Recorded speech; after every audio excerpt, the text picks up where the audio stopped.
పెట్టుకోండి అని పెట్టుకోండి, మాకేం అభ్యంతరం లేదు. ఎన్ని కేసులున్నా పెట్టుకోండి, ఎవరి మీదన్నా పెట్టుకోండి. చట్టం ప్రకారం మేము ముందుకు వెళ్తాం, ధైర్యంగా ఎదుర్కొంటాం. వెళ్తాం. ఇదంతా ప్రజల్లోకి తీసుకెళ్లే యాక్షన్. చెప్పండి, మీ సలహా ఏమైనా ఉంటే ప్రజల్లోకి తీసుకెళ్తే ఏముంది. మేము కోర్టులోకి వెళ్తున్నాం. దీని తర్వాత వాళ్ళు రిసీట్ ఇచ్చారు, అర్థమైందా? రిసీట్ ఇచ్చిన తర్వాత వాళ్ళు ఏం చేయాలి, దాన్ని డిస్పోజ్ చేయాలి. ఇది ఫాల్స్ అని చెప్పాలి, లేదా ఇది కరెక్ట్ మేము కేసు పెట్టామని చెప్పాలి. లాజికల్గా ఎండ్ చూస్తాం. చూడకపోతే కోర్టులోకి వెళ్తాం. ప్రజల్లోకి రావడం అంటే మీడియాలోకి వచ్చిన ప్రజల్లోకి వచ్చినట్టే కదా. పట్టించుకోకపోతే లీగల్ వేస్ ఉన్నాయంటున్నాను. There is legal ways. భారత రాజ్యాంగం ఉంది. భారత రాజ్యాంగం ప్రకారం, చట్ట ప్రకారమే ఏ పోలీస్ ఆఫీసర్ అయినా యాక్ట్ చేయాలి. లేకపోతే దానికి లీగల్ యాక్షన్ మేము తీసుకుంటాం. అవసరమైతే జగన్మోహన్ రెడ్డి గారు చెప్పారు, ప్రైవేట్ కంప్లైంట్స్ వేస్తాం. There are so many ways. Criminal procedure కోడ్లో, ఐపీసీలో, చట్టంలో అనేకమైనటువంటి మార్గాలు ఉన్నాయి. అన్ని మార్గాలను అన్వేషిస్తాం, వదిలిపెట్టే ప్రశ్న లేదు. ఆయన లోపలేశారు. వాడు ఎవడో ఇంటూ రవికుమార్ అంట, వెధవ అంటుంది. ఏం భాష ఇది? ఈ రాష్ట్ర హోంమంత్రిగా ఉన్నటువంటి ఒక మహిళ మాట్లాడవలసిన భాషనా ఇది? నేను శాసనసభలో కూడా చూసా, దమ్ముంటే నుంచోండి వెళ్ళిపోతారేంటి అంటుంది. ఎవరు వాకౌట్ చేసి వెళ్తుంటే. ఇలాంటి అసభ్యకరమైన పదజాలాలు నిరంతరం వాడుతున్నటువంటి ప్రస్తుత మంత్రివర్గ సభ్యులు, హోంమంత్రి గారు, వారికి మాత్రం ఏమి చట్టాలు ఉండవు. అమాయకుల మీద మాత్రం చట్టాలు పెట్టి, ఎక్కడో పోస్టింగ్లు పెట్టిన వాటిని కూడా వాళ్ళు పెట్టకపోయినా ఆ ఫాల్స్ పోస్టింగ్లు తీసుకొచ్చి రుద్ది కేసులు పెట్టి లోపల వేసేటటువంటి ప్రయత్నం చేస్తున్నారు. మేమేమి దీనికేం భయపడేటువంటి పరిస్థితుల్లో లేవని కూడా ఈ సందర్భంగా మనవి చేస్తున్నాం. ఖచ్చితంగా వీటన్నిటిని ఎదుర్కొంటాం. సుశిక్షితులైన సైనికుల్లాగా ముందుకు వెళ్తాం. రాబోయే కాలంలో దీనికి మూల్యం చెల్లించవలసినటువంటి బాధ్యత ఈ రాష్ట్ర ప్రభుత్వాన్ని, చంద్రబాబు నాయుడు గారి నాయకత్వంలో ఉన్న కూటమిది. లోకేష్ చెప్తున్నటువంటి మాటలన్నీ కూడా మనం చూస్తున్నాం. ఇది 3వ అధ్యాయం అంట. మరి ఎన్ని అధ్యాయాలు ఉన్నాయి రెడ్ బుక్లో? 3వ అధ్యాయం నడుపుతున్నా అంట. నడుపునైనా ఎన్ని అధ్యాయాలు నడుపుతావో నడుపు, అన్నిటినీ ప్రజలు గుర్తుపెట్టుకుంటారు. వైఎస్ఆర్ కాంగ్రెస్ పార్టీ కార్యకర్తలు కూడా నీ రెడ్ బుక్ని గుర్తుపెట్టుకుంటారు. నువ్వు హింసించిన వారిని, నువ్వు కొట్టిన వారిని, నువ్వు లోపల పెట్టిన వారిని అందరూ ఐక్యమవుతారు. రాబోయే కాలంలో నువ్వే చూస్తావు. గుర్తుపెట్టుకోమని మనవి చేస్తున్నా. ఇవాళ రెడ్ బుక్ రాజ్యాంగం నడుస్తుందని వాళ్ళు ప్రచారం చేసుకుంటున్నారు. ఒక్క అభివృద్ధి కార్యక్రమం కూడా లేదు. రోడ్లు ఏమంటే గుంటలు పొడుస్తారంట, సిలిండర్లు ఏమంటే అంట సంవత్సరానికి ఓటిస్తారంట, 3 అని ప్రామిస్ చేసి. అమ్మఒడి అంటే లేదంట. 15,000 లేదంట. 18,000 లేదంట. అవన్నీ కనపడవంట. కానీ వీటిని ప్రశ్నిస్తే వైసీపీ సోషల్ మీడియా యాక్టివిస్టులను, లేకపోతే న్యూట్రల్గా ఉన్న సోషల్ మీడియా యాక్టివిస్టులను పట్టుకెళ్తారంట, కొడతారంట, జైల్లో పెడతారంట. ఈ రకమైనటువంటి దుర్మార్గమైనటువంటి కార్యక్రమాలు వాళ్ళు చేసేటటువంటి ప్రయత్నం చేస్తున్నారు. దీన్ని తప్పనిసరిగా ఎదుర్కోవడానికి మేము అందరం సిద్ధంగా ఉన్నాం.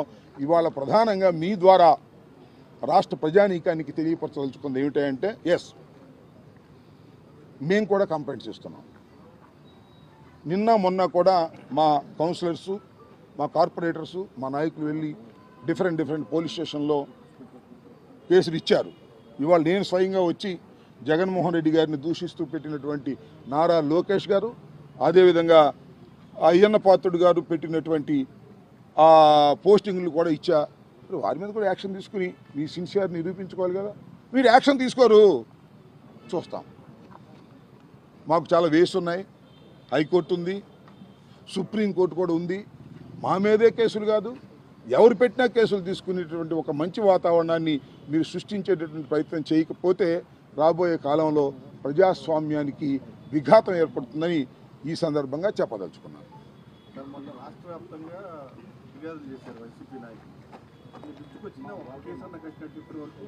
రాష్ట్ర వ్యాప్తంగా సంగతి ఏమో కానీ రజని మా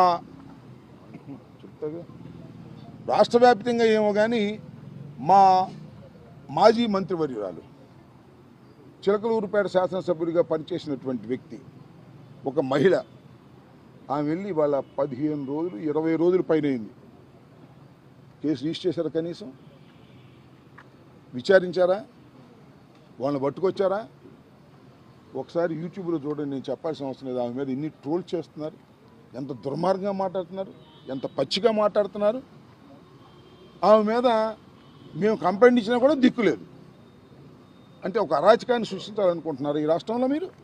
పోలీస్ యంత్రాంగము, నారా లోకేష్ కలిసి ఒక అరాచకాన్ని సృష్టించాలనుకుంటున్నారా? ఇన్ని కంప్లైంట్ చేస్తున్నాం, ఇదిగో ఎస్ మేము చాలా సిన్సియర్గా ఉన్నాం, నిష్పక్షపాతంగా ఉన్నాం, ఇదిగో ఎవరినైనా సరే ఈ కేసులో రిజిస్టర్ చేసాం, దీని మీద ఎంక్వైరీ చేస్తున్నాం, దీనిలో వీడు తప్పు చేశాడని లోపలేస్తున్నాం, తప్పు చేయకపోతే వదిలేస్తున్నాం అని చెప్పండి. అది చెప్పే ధైర్యం లేదు.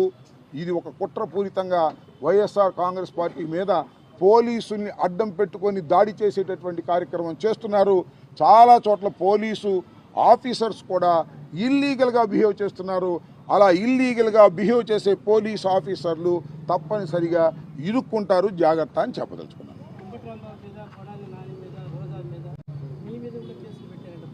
జగన్మోహన్ రెడ్డి గారి మీద పెట్టారు, నా మీద పెడతారు, చాలామంది మీద పెడతారు. అసలు వైఎస్ఆర్ కాంగ్రెస్ పార్టీ శ్రేణుల మీద, నాయకుల మీద, అందరి మీద కేసులు పెట్టుకోండి, మాకేం అభ్యంతరం లేదు. దానికి ఆధారం ఉండాలి కదా, రుజువులు ఉండాలి కదా, విచారణ చేయాలి కదా. మేమందరం దోషులం, కడవాళ్ళందరూ నిర్దోషులు తేల్చేస్తారా మీరు? నాకు అర్థం కాల. పెట్టుకోమండి, మాకేం అభ్యంతరం లేదు. కానీ లీగల్ ప్రొసీజర్ కేసు పెట్టండి, రిజిస్టర్ చేయండి, విచారణ జరపండి. ఏదైనా ఉంటే మమ్మల్ని పిలవండి, అరెస్ట్ చేయండి, లోపలేయండి. ప్రభుత్వం మీది, 5 సంవత్సరాల ప్రభుత్వం మీది. ప్రభుత్వం మీరు అనేక పాలసీలు మీరు చేయాలి, అనేక అభివృద్ధి కార్యక్రమాలు చేయాలి, అనేక సంక్షేమ కార్యక్రమాలు అమలు చేయాలి. ఇంతేనా? ఇది కదా చేయాల్సింది మీరు. రాంబాబుని అరెస్ట్ చేస్తాం, రోజాను అరెస్ట్ చేస్తాం, జగన్మోహన్ రెడ్డి గారి మీద కేసు పెడతాం, కనపడ్డలా లోపలేస్తాం. ఇదే మీ పరిపాలన? నేను అడుగుతా ఉన్నా. ఇదే పరిపాలన అయితే 5 సంవత్సరాల తర్వాత మళ్ళీ ఏం జరిగిద్దో నేను మీకు ప్రత్యేకంగా చెప్పాల్సిన అవసరం లేదని కూడా ఈ సందర్భంగా చెప్పదలుచుకున్నాను.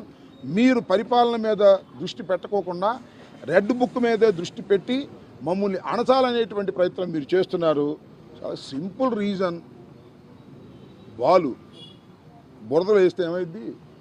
కింద పడిపోతుంది. అదే గట్టి నేలకేసి కొడితే ఏమైద్ది? అంతకన్నా స్పీడ్గా లెగుస్తుంది. గట్టి నేలకేసి కొడితే బాలు ఎలా స్పీడ్గా లెగుస్తుందో ఈ YSR Congress party social media కానీ, అంబటి రాంబాబు కానీ, నాయకులు కానీ ఎన్ని కేసులు పెడితే అంత అద్భుతంగా ముందుకు సాగుతామని కూడా ఈ సందర్భంగా నేను మనవి చేస్తున్నాను. కేసులకు భయపడే వ్యక్తులం కాదు మేము. డాక్టర్ రాజశేఖర రెడ్డి గారి వెంట నడిచినటువంటి వ్యక్తులం. జగన్మోహన్ రెడ్డి గారిని 16 మాసాలు జైల్లో పెట్టినా వెనుకడుగు వెయ్యనటువంటి రాజకీయ పక్షం మాది. కేసులు పెట్టి మమ్మల్ని బెదిరించాలనుకుంటున్నారు మీరు. మీ వల్ల కాదని కూడా ఈ సందర్భంగా పెట్టుకోండి కేసులు.